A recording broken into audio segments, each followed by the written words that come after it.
नागपूर जिल्ह्यातील सर्व बारूद कंपन्या झाल्या सामान्य नागरिकांच्या मृत्यूचे ठिकाण।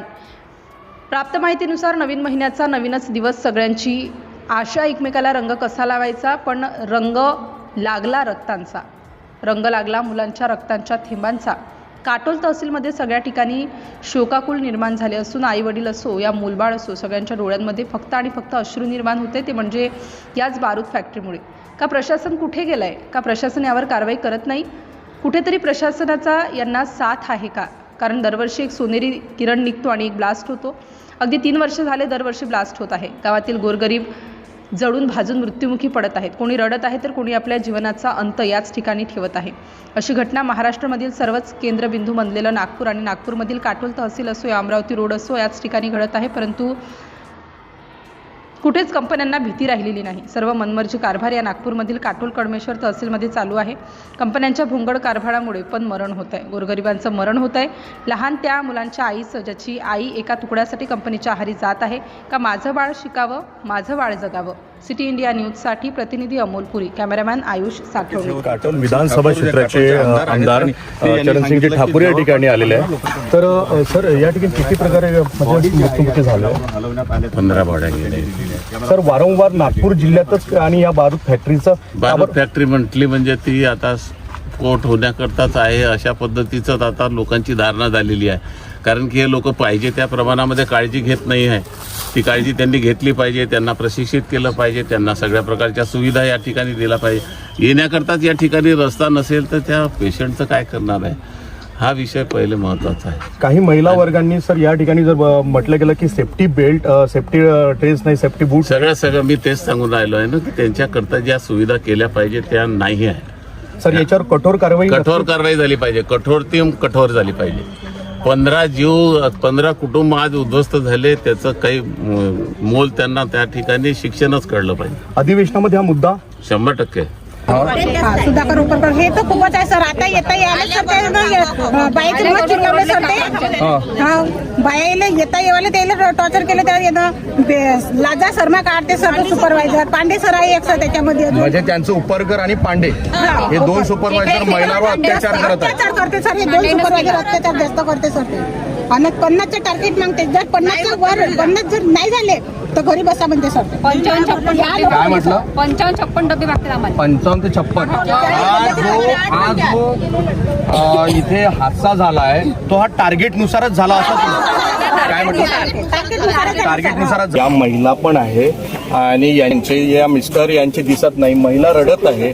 ही मोठी शोकाकुल इथे म्हणजे सगळा हा परिसर शोकाकुल झालेला दिसत आहे। कुठे दुःख या महिलांच्या इथे आहे। या ताई रडत आहे, मिस्टर दिसत नाहीये। पॅकिंग मध्ये होते ते, पॅकिंग मध्ये एकही लोक बाहेर नाही। तुम्ही किती वाजता आले? आम्ही सकाळी 6 वाजता येते। आणि ती किती वाजता आले होते? आमच्या सोबतच येते दोघे। कुठे राहणार? खंडाळा। कुठे येतो हे? काटोलच्या समोर सोबत आले। आम्ही दुसऱ्या प्लॅटमध्ये आहे ना। हा, सोबत दोघे पण आले। ते दुसऱ्या प्लांटला गेले, तुम्ही दुसऱ्या प्लांटला गेले। तिथून काढलंच नाही गेलं ते, त्याच्यात प्लॅनमध्ये प्लॅन झाला। आम्ही इडी क्रिम्पिंग मध्ये आहे आणि ते नॉन क्रिम्पिंग मध्ये आहे। त्याच्या शिकलं झालं ना, तिची एकही नाही निघाली। मोठी घटना आहे या ठिकाणी। यांच्या मिस्टरांचं हे दिसत नाही, पण यांच्या कुठेतरी या मिस्टरांचा त्या आकस्मिक मृत्यू झालाच आहे हे दिसत आहे या ठिकाणी चरित्रावरनं। या संपूर्ण महिला परिसर या विचारात दिसत आहे। या संपूर्ण महिलांचा विचार असा आहे की आपल्या मुलांना, आपल्या सगळ्या घरच्या परिवाराला ती महिला घरी सगळं सोडून सकाळी 5 वाजता उठून आपला डब्बा करून मुलांचं सगळं करून महिला इथे येतो आणि या महिलांचा इथे कुठेतरी या महिलांवर अत्याचार होत आहे असं या महिलांकडनंच आहे। काय म्हटलं? अत्याचारच होत आहे। सुपरवायझर सर म्हणजे पूर्ण खालच्या भाषेत बोलत आहे सर। आमची माय बहीण काढते, तुम्हाला अवकात काय आहे म्हणते मला। कोणती सुपरवायझर ते माय बहीण काढतो तुमची? हो, राजू पारदी। काहीतरी आम्हाला पांडेचं पण नाव समजलं, उपरकरचं पण नाव समजलं, हे खरं आहे का? म्हणजे या ठिकाणी बघितलं गेलं कंपनीच्या ठिकाणी वर्किंग करत आहे, पण महिलांवर या ठिकाणी अत्याचार होत आहे, म्हणजे सुपरवायझर महिलांवर अत्याचार करत आहे. हा सर्वात मोठा प्रश्न महाराष्ट्रासमोर महिला मांडत आहे. कुठेतरी महिला कंपन्याच्याच ठिकाणी सुरक्षित नाही, हा सर्व प्रश्न दिसत आहे. मध्ये जो भीषण स्फोट झाला इथे जिल्हाधिकारी म्हणजे कलेक्टर या ठिकाणी आपण त्यांच्याकडे जाणून घेऊया. सर काय म्हणणं आपलं, म्हणजे हा जो भीषण स्फोट इथे वारंवार होत आहे? नाही, सकाळी 6च्या शिफ्टमध्ये हा घटना घडलेली आहे आणि जवळपास 30 ते 35 लोक ऑन द जॉब होते आणि जवळपास आतापर्यंत 12-13 लोकांची दुर्दैवी मृत्यू झालेली आहे आणि जवळपास 18 लोकांना आम्ही हॉस्पिटलला पाठवून त्याचे उपचार चालू आहे. आता प्रायमरी रिस्पॉन्स आमचा आहे की कॉम्बिंग ऑपरेशन करून आतमध्ये अजून काही साठा तर नाही आहे, अजून कोणी इंज्युअर्ड तर नाही आहे किंवा अजून काही डेड बॉडी तर नाही, ते करण्याचं काम सुरू आहे. त्यासाठी NDRF, SDRF, पोलीस प्रशासन, फायर डिपार्टमेंट सगळे इथे कामाला लागलेले आहे आणि सोबत पेसो आणि डीसी पण टीम आहे. ते कॉज झालं त्याचं इन्व्हेस्टिगेशन करणार. त्याची वारंवार नागपूर जिल्ह्यामध्येच होत आहे सर, तर याबद्दल कठोर कारवाई काय म्हणणार? ते बघू, एक वेळ आमची इन्क्वायरी होते त्यानंतर कारवाई करण्यात येते. थँक्यू.